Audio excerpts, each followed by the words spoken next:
అది కూడా ఒప్పుకోవాలి కానీ మనం కూడా. పిఎంఆర్ రాజు అనేది ఒక బ్రాండా లేకపోతే సాధారణ పేరండి. నా పేరు రాజేందర్ రెడ్డి.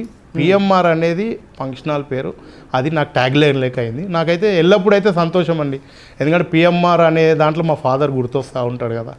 ఎప్పటికీ ఆయన చనిపోయి ఆల్మోస్ట్ 15-16 ఇయర్స్ అవుతుంది, కానీ నాకు ఈ రోజుకి ఒక్కసారైనా పిఎంఆర్ అని వినబడుతుంటాయి. ఓకే, సో వాస్తవానికి ఇప్పుడు మీరు ఉన్నంతసేపు మీరు ఒక 10-10 సార్లు. ఓకే ఓకే, మీ ఫాదర్ విషయానికి వద్దాం.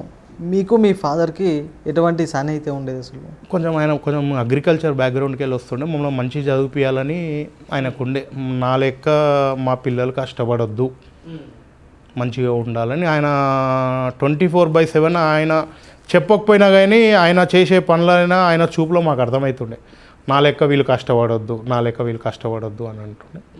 మనం ఉన్న రోజులు మంచిగా చూసుకోండి, మేము కూడా ఓకే మంచిగా చూసుకున్నాం. మదర్ ఉంది హ్యాపీ, ఈరోజు అయితే హ్యాపీ. రైట్. అదేవిధంగా గత ఎమ్మెల్యే ఎలక్షన్ చూసుకుంటే 2023-24 సుధీర్ రెడ్డి గారి గెలుపులో మీ పాత్ర ఏంటి అంటే ఏం చెప్తారు? ఇన్ఛార్జు అనంతుల రాజారెడ్డి గారికి ఇచ్చారు, చాలామందికి ఇచ్చారు. ప్రశాంత్ గౌడ్ మాజీ ఎక్స్ కార్పొరేటర్, అతను చూసుకున్నాడు. డివిజన్ ప్రెసిడెంట్ తూర్పాటి చిరంజీవి అన్న, వీళ్ళందరూ చూసుకున్నారని వాళ్ళ వెనకాల బ్యాక్గ్రౌండ్ వరకు నాకు ఏ పని అప్ప చెప్పినా కానీ, ఆఫీస్కి వెళ్ళి వచ్చినా కానీ, కాలనీలలో కానీ ఏ పని అప్ప చెప్పినా కానీ 24/7 ఆల్మోస్ట్ ఒక 15 to 20 days నిద్రలు కూడా లేవండి. కష్టపడ్డామని మీకు దానికి ఒక ఎగ్జాంపుల్ చెప్పాలంటే 2018లో వచ్చిన మెజార్టీ కన్నా 2023లో సుధీర్ రెడ్డి గారికి మెజార్టీ ఎక్కువ వచ్చింది. మీరు స్వతహాగా ఎన్ని ఓట్లు క్రియేట్ చేయగలిగారు సుధీర్ రెడ్డి గారికి? పర్టికులర్గా ఓట్లు అని చెప్పలేనండి, అంటే ఇన్ని ఓట్లు అని చెప్పుకుంటే బాగుండదు.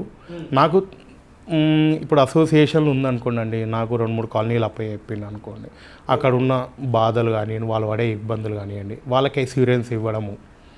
ఇప్పుడు నాకు చేతనైతే ఆ రోజు చేపించడము, లేదు మనతో కాదు ఎమ్మెల్యే గారితోనైతే అన్న గెలిచిన తర్వాత అన్న మీకు దొరకదు నాతో కొట్లాడండి మీరు, అన్న ఒకవేళ చెప్పారు నాతో, నేను మాత్రం కంపల్సరీ చేపిస్తుంది. అట్లా చేపించినా కూడా అన్న దగ్గర తీసుకుపోయినా, అన్న మనం వీళ్ళకి మాట ఇచ్చినాం ఎలక్షన్లు అయిపోయినాక. కాకపోతే కొన్ని చిన్న పనులు కాలేండి, గవర్నమెంట్ మారింది కదా, కొన్ని పనులు అయితే లేవు. కొన్ని పనులు కాదు, మ్యాక్సిమం ఒక 60-70% దాకా అయితే ఎలక్షన్లలో ఇచ్చిన, అంటే నేను పర్సనల్గా తీసుకుపోయి కొన్ని కాలనీలలో నేను కమిట్మెంట్ తీసుకున్న వర్కులు అయితే 60-70% దాకా చేపించినండి. కొన్ని పెద్ద ఉన్నాయండి, ఫండింగ్ ఎక్కువ కావాలి, కానీ కొన్ని పనులు అయితే లేవు. పనులు అయితే అంటే గవర్నమెంట్ ఉన్నప్పుడు మంచిగా చేసుకున్నట్టు పనులు, పబ్లిక్ పనులు అండి. నేనేం పనులు చేసుకోలేదు, వ్యక్తిగత పనులు ఏం చేసుకోలేండి. చూడండి వ్యక్తిగత పనులు చూడండి, మీరు చూడండి ఒక్కటైనా చూడండి వ్యక్తిగత పనులు నేను ఏం చేసుకున్నా చెప్పండి.